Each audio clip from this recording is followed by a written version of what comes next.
Hello, welcome to everyone. This is a new session of Economy Francesco School. We're here in the village of Vocation and Profit.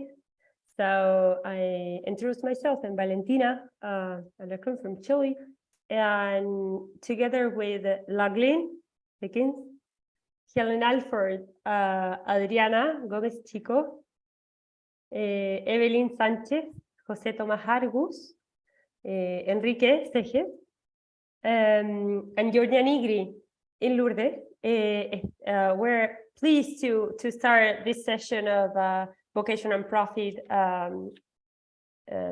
Economy Francesco School. So today we're going to talk about some of the definitions of vocation, the definition of profit, the tension that arises between vocation and profit, and how from these tensions we seek to common good and live a purposeful life. But before to start to doing that, we're going to see a video for Pope Francis that he encouraged us in the meeting of 2020.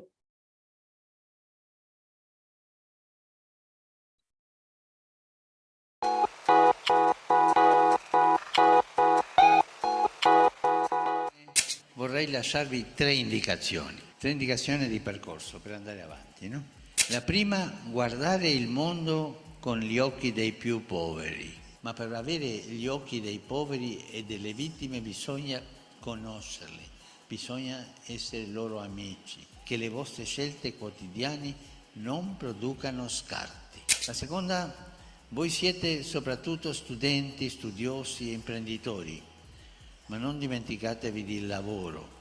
Non dimenticatevi dei lavoratori. Mentre create beni e servizi, non dimenticatevi di creare lavoro. Buon lavoro e lavoro per tutti. La terza indicazione è incarnazione. Il mondo dell'economia lo cambierete se insieme al cuore e alla testa userete anche le mani. Cari giovani e giovani, la realtà sempre è superiore all'idea. State attenti a questo.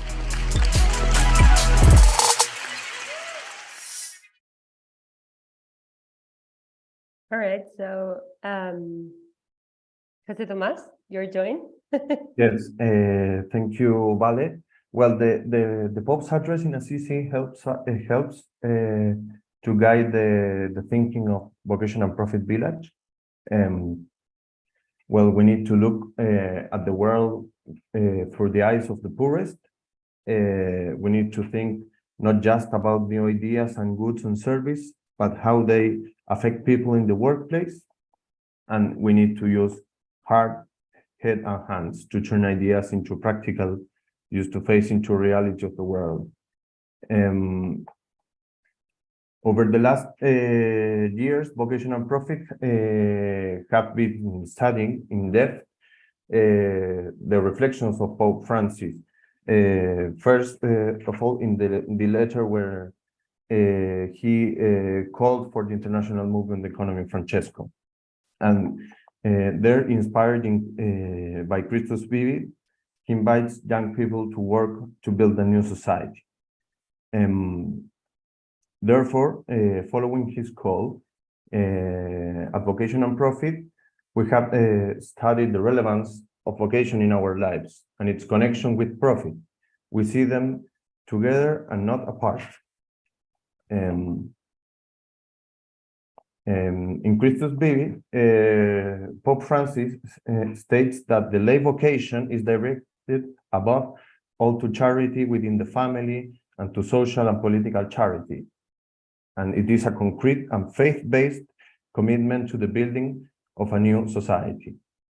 It involves living in the midst of society and the world in order to bring the gospel everywhere, to work for the growth of peace, harmony, justice, human rights, and mercy, and thus for the extension of God's kingdom in the world.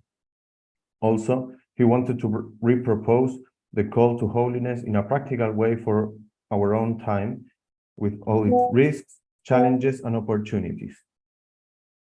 In that sense, the vocation is a call from God and a call to service him in the charity with the family and to social and political charity as paths to holiness as a concrete and faith-based commitment to the building of a new society, like we have signed in Assisi.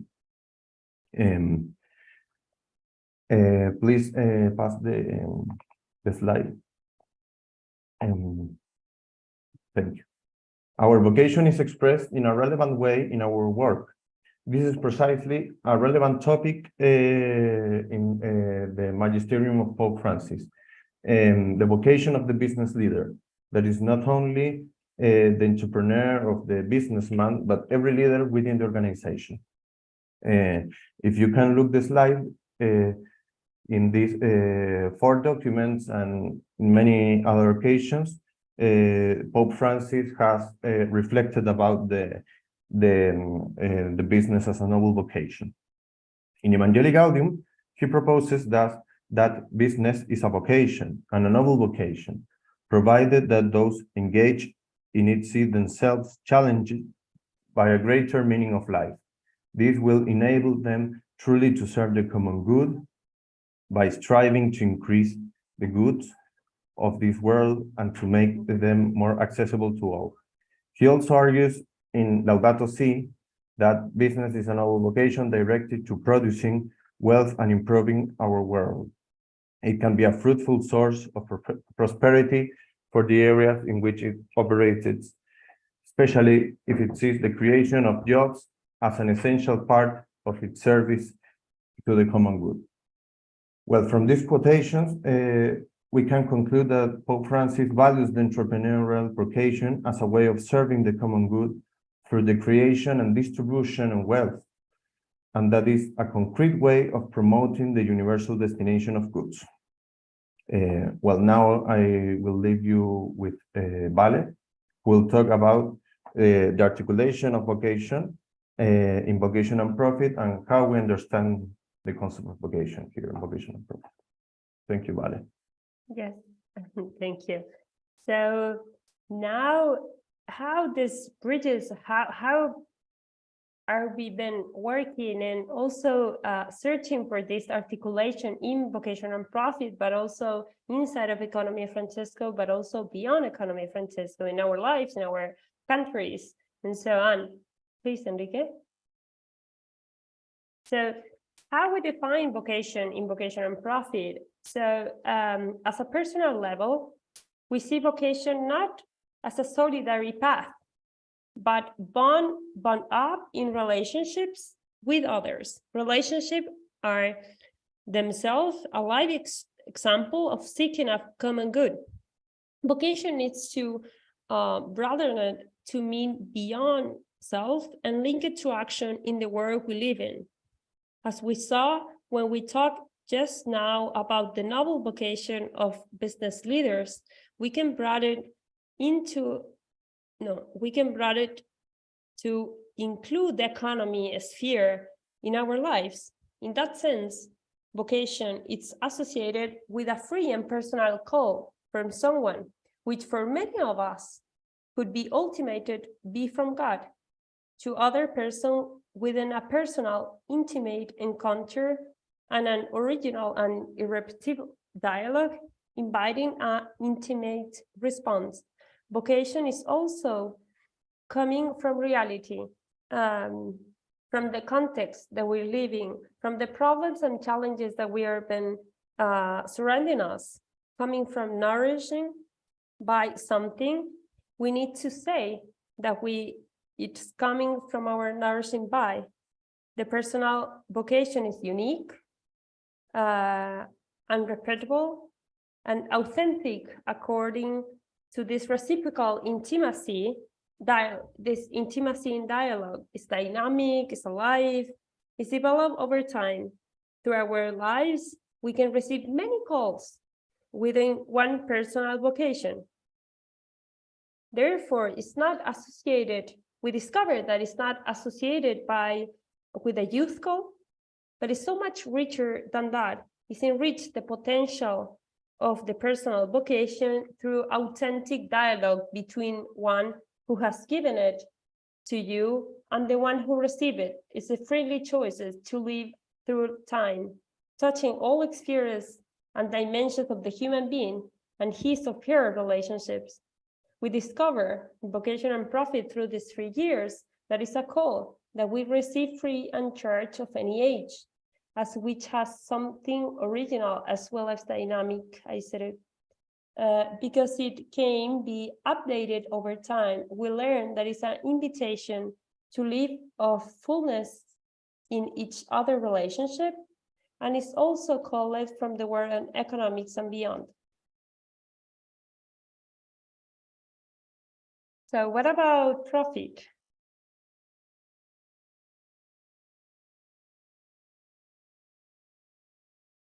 Lovely, can you?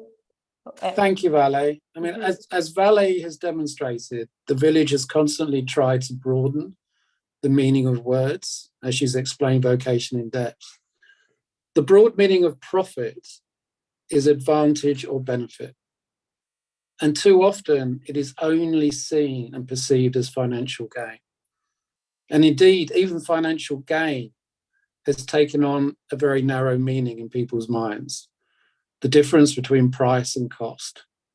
It actually ignores the reality that profit can only come from creating value, real or perceived, for people. And ultimately, value is created by people motivated to strive to make or deliver that value. In a commercial context, profit is a mix of social value, the impact on lives of the goods and services produced, and the motivation of those who produce them. And financial value, participating in the value created to sustain the business, is the second part. But I would say, without the social value, the financial value is lost or diminished.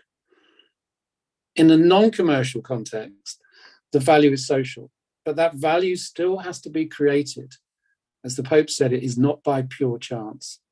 And people need to be motivated to create that value.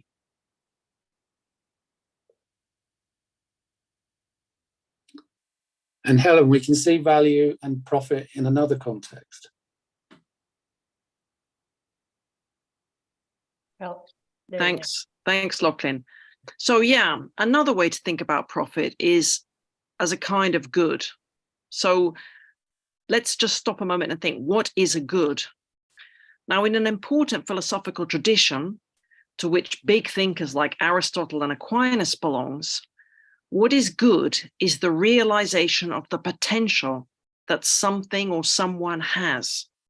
So it's the result we get on achieving our goals, on realizing what could be achieved. It can be both instrumental, like a financial result, or it can be intrinsic, like the development of all the people involved in an activity. That's good in itself. It's not just an instrument for creating other goods. So we can think about profit in a financial sense as an instrumental good achieved by successfully achieving our goals. But we could also think about it in an intrinsic sense, about achieving the good of the living beings involved in its production. So we can say both the human beings and all the environmental, the living system around those human beings. And it's important to realize that there's a reciprocal relationship between the generation of instrumental and intrinsic goods, or between these two types of profit.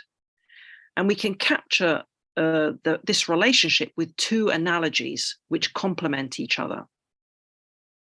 So the first analogy is to say that creating financial profit, an instrumental good, is like creating the foundation of a house. Without it, the house or the business or the activity falls down, can't keep going. But no one builds foundations and just leaves them there just for themselves. The foundations only make sense if we then build the house on them. And the house is the intrinsic goods or the intrinsic profit, what gives meaning and purpose and sense to the financial result. So that's one analogy. But we could also have another one. Another analogy is the virtuoso performer. So a virtuoso dedicates him or herself to developing an intrinsic good their skill or their talent at performing. Now, as a result of achieving this good or this kind of intrinsic profit, they can make a financial profit too, an instrumental good. We will pick up on this a little later in the next slide when we'll see how our vocation can inspire us to do the tasks necessary to pursue our vocation, since these tasks, like the practice necessary to be a good musician, are needed to pursue our vocation realistically. Now, coming back though to these two analogies, we can see, like all analogies, they have strengths and weaknesses. The house analogy has a danger. It can give us the following wrong message. Take care of financial profit first, since this is the foundation, and then you can think about the rest of the house, which is the intrinsic good, the human development, the good of the environment, and so on. Now, that isn't right, because the relationship between these two goods is really reciprocal. They grow together. We need to think about them together. And the second analogy corrects the first one because it doesn't put the financial profit first. But the problem with this analogy is that many people will think when they hear about a virtuoso performer, well, I'm not a virtuoso performer and I'm never going to be one. So it doesn't seem to relate to each one of us. Instead, however, we could start thinking that dedicating ourselves to living out our vocations, in doing so, we can all become some kind of real virtuoso. You know, you're a virtuoso when you master something you are deeply interested in. For example, deep knowledge of a subject, or really learning how to help people in a team. And a vocation signals and inspires an area of interest and passion like that. Anyway, as with all analogies, these two, the house and the virtuoso, can help us understand the relationship between these two types of good, instrumental and intrinsic, or these two types of profit, instrumental and intrinsic. But all analogies are not perfect. They give us something, but we need to have more than one in order to avoid the unnecessary pitfalls that they can lead us into. And then just to finish on this slide, a few words about the common good, because we end with that here. So the common good is the realization of what is good for groups that people share in. Now, they can be families, local communities, businesses, nations, or other kinds of recognizable groups of people. So the common good, too, has an instrumental part, the side of the instruments needed to make it work. We could think here about legal and technological infrastructure, or we could think about organizational systems, or we could think about policies and governance structures. These are all instrumental common goods. They work to help build the community and the good of the community. But then the common good also has its intrinsic part, the development of the community as a whole and of each member of the community and of the living ecological system of which the community is a part. So we could also say here that we could talk about a common profit, like we talk about a common good, with both instrumental and intrinsic levels. So now I hand back to Lachlan to take this a bit further. Thank you, Helen. Kike, if we move on to the next slide, thank you. We've explored very deeply vocation and profit and linking it to practical actions. At a day-to-day team building level, it's actually useful to think about vocation and profit in terms of relationships and tasks. I'll explain that quickly. Vocation can be seen as creating the conditions for motivating people to create value together. And profit can be seen as the outcomes and, importantly, the actions taken to create those outcomes. Now, Vale has already talked about how vocation is a relational path and not a solitary one. So vocation and profit can be seen as relationships that motivate people and tasks that need to be done to create a good in common. But they need to be balanced. In our village, we have experienced the issues of a lack of balance between relationships and tasks. When the village focused too much on relationships as we were getting to know each other, team members became frustrated because there was seen to be little progress. But when our agendas became all task and deadline driven, people felt a bit used or feeling driven by obligation and not by the joy of creation. Whenever there was a strong imbalance, fewer people participated or they drifted away from the village. So the lesson for us all is, in order to create well-performing teams, there needs to be a balance of relationships or vocation and tasks or profit. On the slide are some examples from our village. So in terms of relationships, before every meeting or as we start a meeting, we ask check-in questions just to position ourselves in the human rather than the task. And we had fun activities like vocation and prayer, vocation and party. And you see many pictures of the village meeting, not just in Assisi, but popping up all around the world and connecting with each other.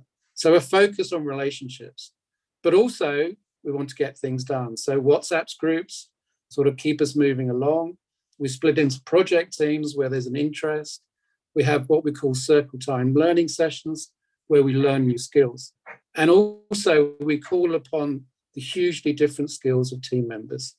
So together, in order to make progress, we deliberately balance relationships and tasks. So Vale, how does that work in the real world? Okay, well, thank you. That's lovely. Enrique, can you pass it so I can? So one of the most interesting thing that Pope Francis also encouraged us in Economy Francesco is that we go to put it in real practice, he used the word incarnation. But if you see the real world, we're not only young people, or we're not only change makers or entrepreneurs. So we have, the world is full of intergenerational, interculturality, and interdisciplinary aspects. So actually here, we are an example of that. So we have people from all around the world, Venezuela, Brazil, UK, Ireland, Chile, Italy. So it's a clear example of how we're also curious and amazed about the source of collective and common knowledge and wisdom. Then we can, so it's not only about people who are motivated to contribute, but it's to awake curiosity and respect and dialogue from one another in these relationships, because we're not alone. So something also interesting is in this village was the challenge to breaking into this culture of and creating a culture of trust, a safe space for dialogue. And putting these challenges that we're facing in vocation and profit inside of this dialogue. So we found that working as equals across generations, cultures, and disciplines, with the limits and the values of each discipline, being curious and learning from one another has been a rich and joyful experience. So vocation also developed as we seek the new dialogues and new of seeking and building relationships and narratives. And then, so we ask ourselves here in this community, so, okay, so if we want to invite new people, what is our culture? How is our how we communicate, the way that we work, the way that we create a relationship? So we came up with these 6 words: that dignity of the person serves, subsidiarity, solidarity, sustainability, and co-creation are the foundation of vocation and profit. So I will, in order to have this foundation, in order to create these projects that emerge with these 6 values. And I think I will not, I will pass it to Lachlan, because I think in order to open the dialogue after with the audience. Thank you, Vale. Mhm. And Kike, if we can have the next slide. I said that working on the principles and culture helped create a working environment that we actually applied as we built the different projects. So I just want to very quickly go through the projects, and the key to all of them is turning the thinking of vocation and profit into practical use. So the personal meaning questionnaire is a guided way for people to actually arrive at their own vocation that they can then work on and revisit as things change. The What a Dilemma project came from a need for people to say, I want this to work in my environment, in my workplace, in my country, in my school. So what we created was a method where people could outline their dilemma and ask them to help them think through to get to a practical reality and actually move forward. So very practical with personal dilemmas from both within and outside the village. The Profit PodQuest was the original experiment where the PodQuest actually talks to people and how they've faced into in their lives and different lives, the reconciliation they have done between vocation and profit in different arenas, different countries, and different spheres. So it's a real learning tool to understand the dynamics, but the commonality of bringing these two things together and not keep them apart. In terms of a learning environment, we've now created something where there's a safe space. So we can actually learn from outside the village and connect beyond, because relationships within and without are hugely important. In order to translate and give more access and test our thinking across generations, we're also working on an educational program to see if we can bring the principles of vocation and profit to an actual younger level in terms of a high school in Argentina, to test the thinking, but equally to learn from people with a different background, both culturally and generationally. And we're also working at the moment on an induction for new joiners. So anyone who wants to join the village or a project is allowed to experience the whole journey of the village and immediately feel welcome and actually be able to contribute. So that's what we're doing in practice. So the whole thing, experience, practice, experience and learn and share, and all of these projects, everyone, beyond the village of vocation and profit. And now should we hear from someone who's experienced this in practice? Yes, exactly. Welcome, Adriana. Thank you so much, lovely. Thank you, and not necessarily, but let's see. Thank you very much for asking me for a testimony about a relationship between vocation and profit. So besides the meaning of testimony in court, a testimony is a recounting of an experience or of experiences. An experience is something practical, reminds me of something mentioned by the Pope during the message in Assisi and already reminded today. The third thing he does not want us to forget is incarnation. Trying concrete things, even if they are sometimes imperfect or incomplete, as in my life, for example. That is exactly what I can say about the relationship between vocation and profit. It has not been perfect and is certainly incomplete in many different ways. But the awareness of the importance of this relationship has been there for a while now, and the search for a better relationship has been present in some of the relevant decisions that I have made.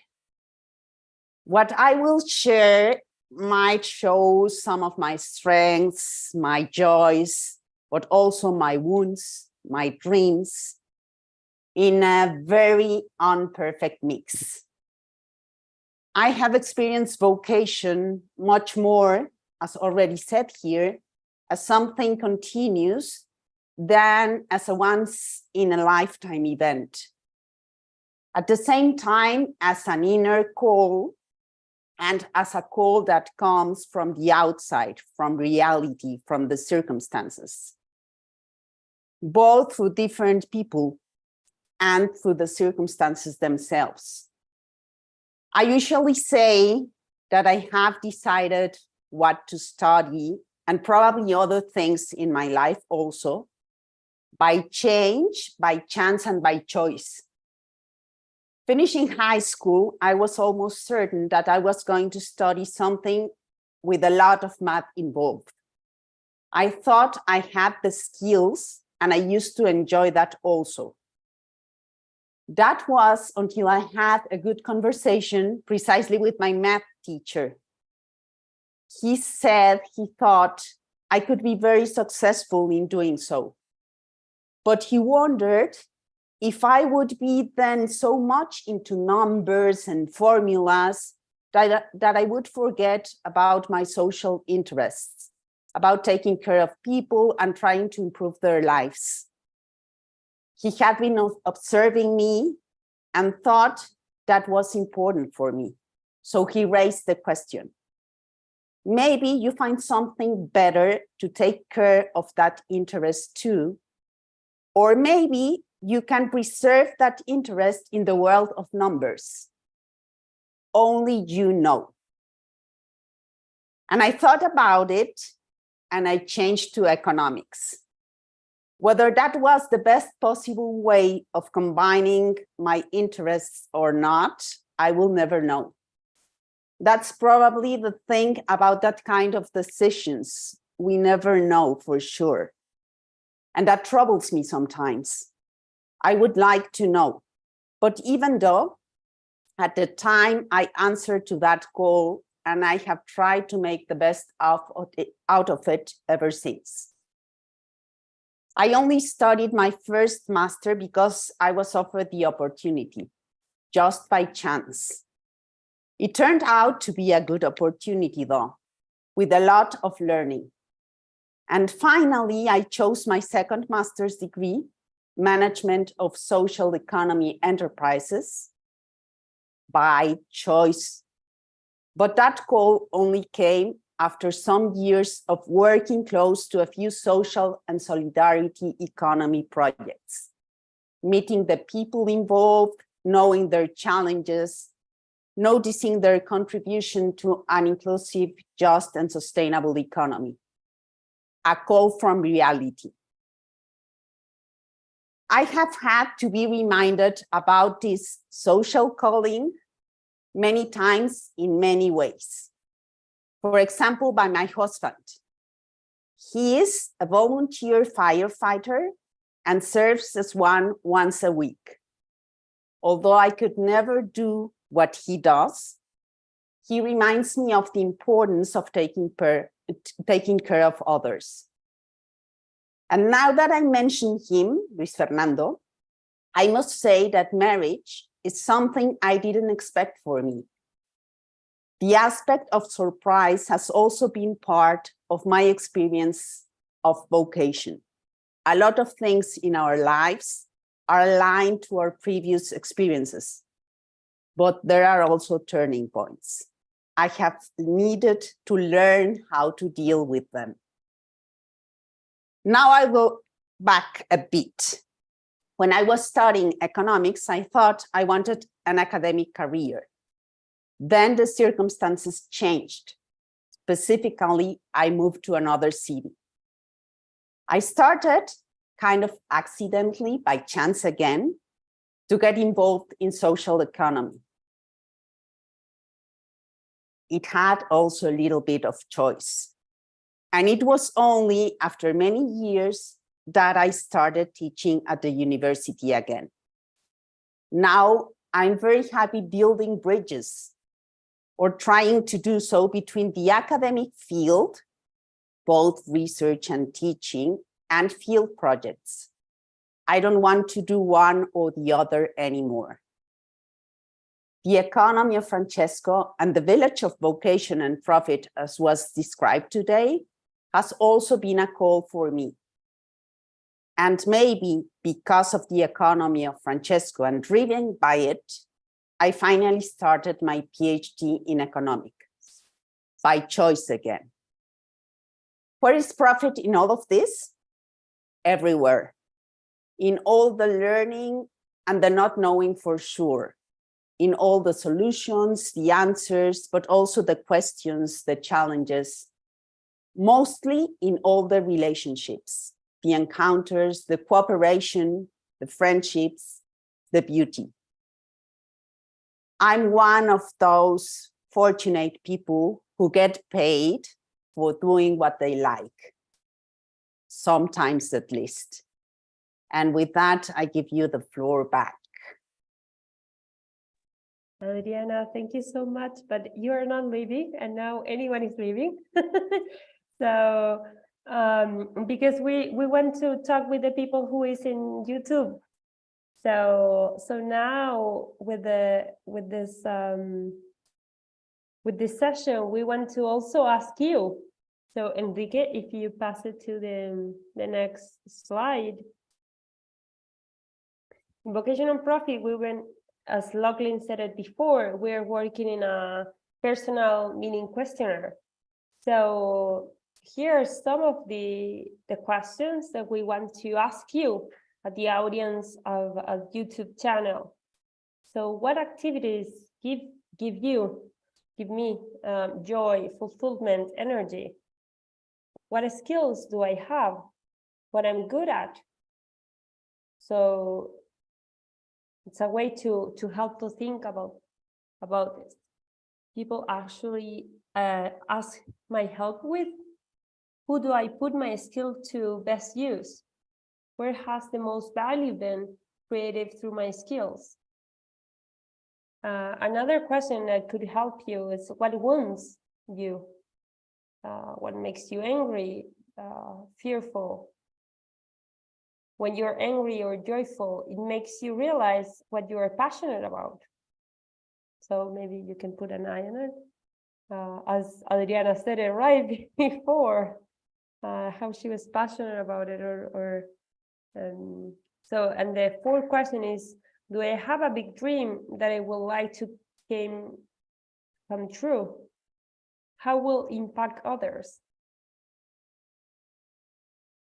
So maybe we can write these questions in the chat in the YouTube channel. Could be a good idea. Is it already, Eve?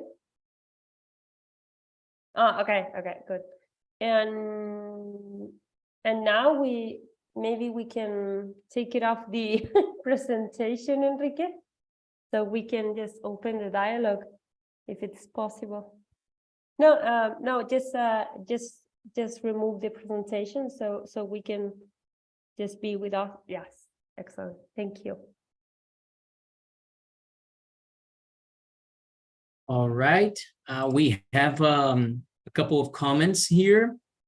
For example, from Agnese Fiducia, who says that achieving the common good is very important due to stop with human trafficking, labor exploitation, and the exploitation of nature. This was a comment from Agnese. We also have Eve is asking, what activities give me joy? This is a good question for us all to reflect on. And by the way, we received messages from different inputs, and one of them, I don't know if one of our speakers can speak a little bit more about it, which is, for example, one of the points that emerged is the concept of authenticity. Can you explain what true authenticity should embody?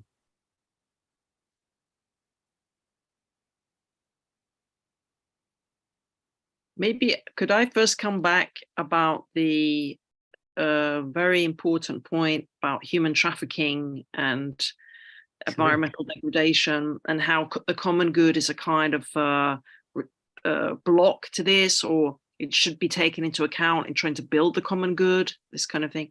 I think that's a very, very important point. I think here we could also include another term, which sometimes people use, the idea of the common bad.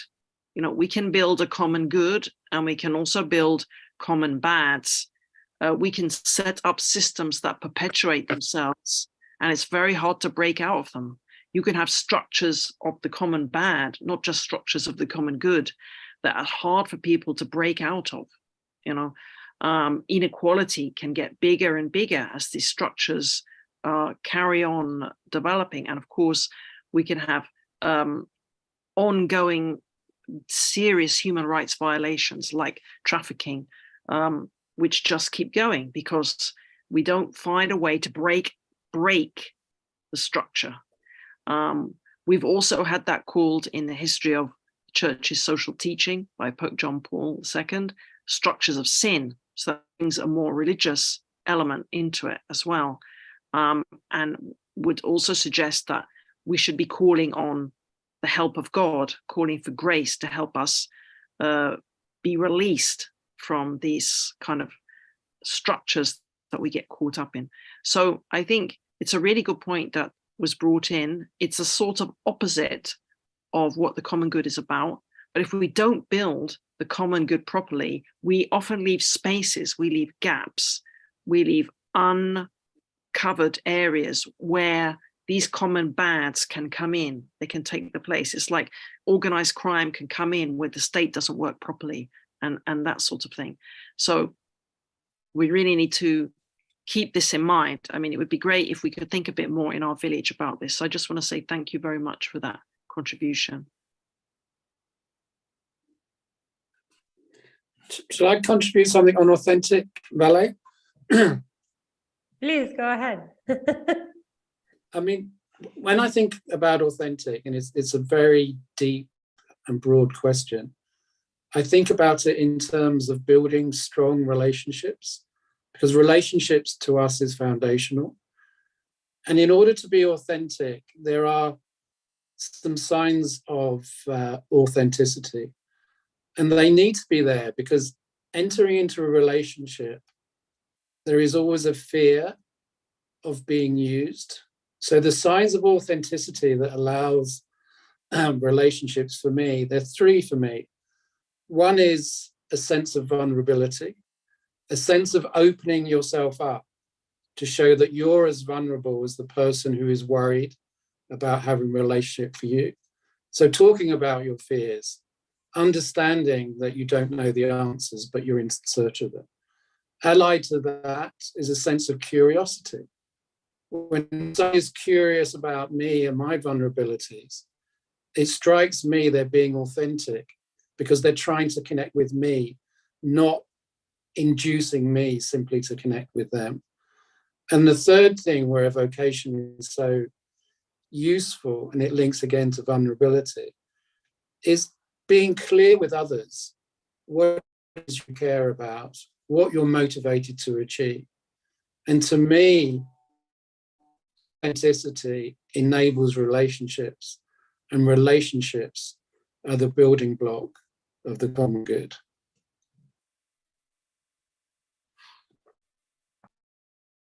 I think another example, just to going with you, Lachlan, another example of vocation and profit authenticity is when we have the meetings.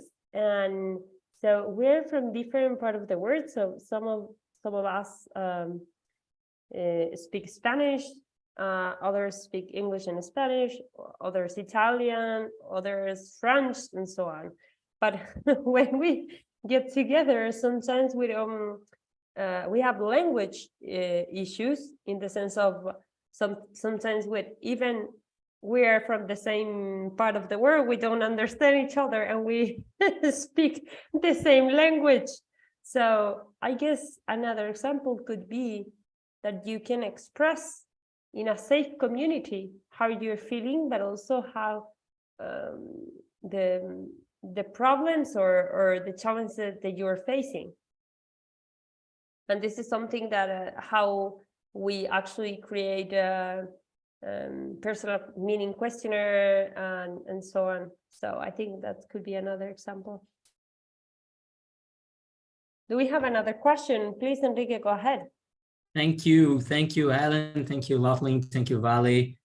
Great inputs. In fact, we have another one, which is related to relationships and tasks, and more from the side of relationships. The question is, and this word is very, very well known nowadays, which is vulnerability. So the question is, how can we embrace vulnerability in groups?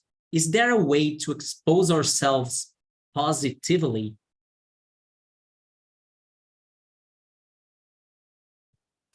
It's a good question. I'll just say a quick thing about it because I talked about it on the slide. One of the projects that's an early project was the Water Dilemma project, which allows people to talk about personal dilemmas. And the way it was constructed was to actually encourage the person delivering their dilemma is not just talk about the facts, but to talk about their passion and why they were so concerned. So we could actually touch the soul rather than just the facts. That vulnerability encourages others, that it's safe. So a host showing vulnerability really does help. The other thing which was introduced as part of the design of the of Water Dilemma was deliberately inserting a minute of silence that was to be used to absorb the question and the passion and not use that time to think of an answer. So there are times where what you're showing is as a host or the way that people are dealt with, the vulnerability, the human side comes through, and encouraging deep listening rather than spending time trying to show our expertise or our help. So all of these come to a central concept that Vale talked about in the principles, is how can we think of ways to show dignity to people? And great ways to show dignity are to show A, you're vulnerable, and B, be curious about their positions, particularly when there's disagreement. People don't disagree necessarily with people. It's just that their lived experience of the question is different. And being curious about their answer rather than defending yours is another way to create this sort of safe space. Hopefully that helps in practice. Thank you, Loughlin. And I don't know, Adriana, Evelyn, Jose Tomás, Helen, Enrique, do you want to add something at this question? I would only say that I think it's very related to the question about authenticity, because whenever we show also our vulnerability, then we are authentic. And it was already said that authenticity is the base for relationships and then for everything else. So I think that's part of it. And I do see that in reality, it's somehow a risk to show our vulnerabilities. And not all spaces are as open to build with vulnerability. But I think that's the way, and it's worth the risk. So that's what I would say.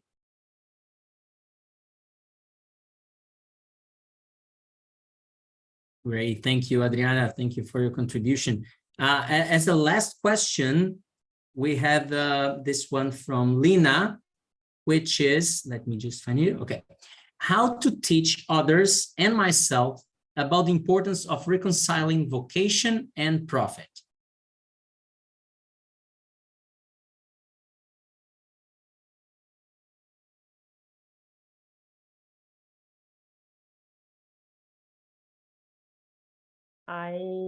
So how to teach others and myself about the importance of reconciling vocation and profit. Is this?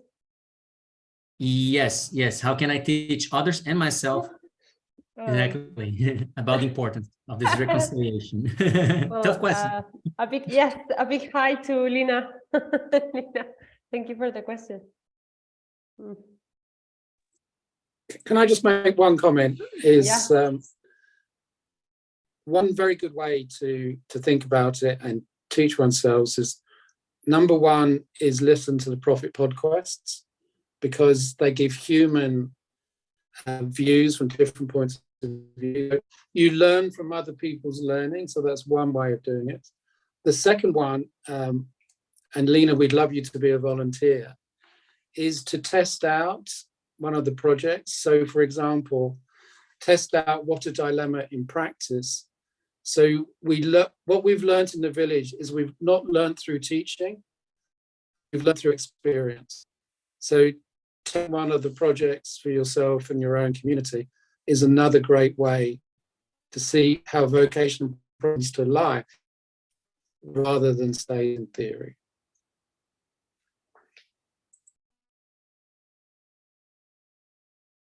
So thank you, Lachlan. Was it's fun the way you connect the question with the answer. If anyone else want to say something different to Lina, and then we have 2 minutes to close the session and say thank you to everyone.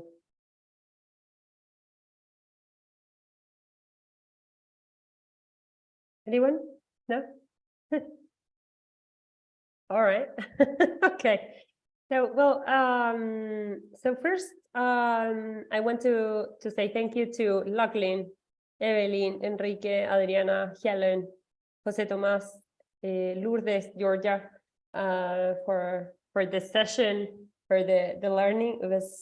We've been working in this for a couple of months already, so it's quite interesting to put it into practice, and I really hope to the audience that if you're curious about vocation and profit, and especially in economy, Francesco, please send an email, so you can find the email in the website, so we can talk more. And also, if you want to explore any of the projects that we've been testing and also be part of it, please feel free to contact us. And also you can find the website of Profit Podcast. So maybe Enrique, you can put it in the in the chat, so the people can also listen the Spotify the podcast. And so in order to that, we want to leave you with the last question of the session. So Enrique, please. Oh, actually, I have just put on chat is profitpodquest.com. All right. And yes, actually, we don't have any other question. We would. No, the question of the slide. Our question of the presentation. We have one last slide. Okay. Oops, I just had to. No, don't worry, don't worry. Sorry. Let me just reopen here. So we want to, as a village, we want to invite you and leave you this question in order to you reflect at home and also put it into practice. Right. Here we go. So the question is how to think about vocation and profit from my reality. And with that, we want to say thank you to everyone. Georgia, when is the next session of Economy of Francesco School?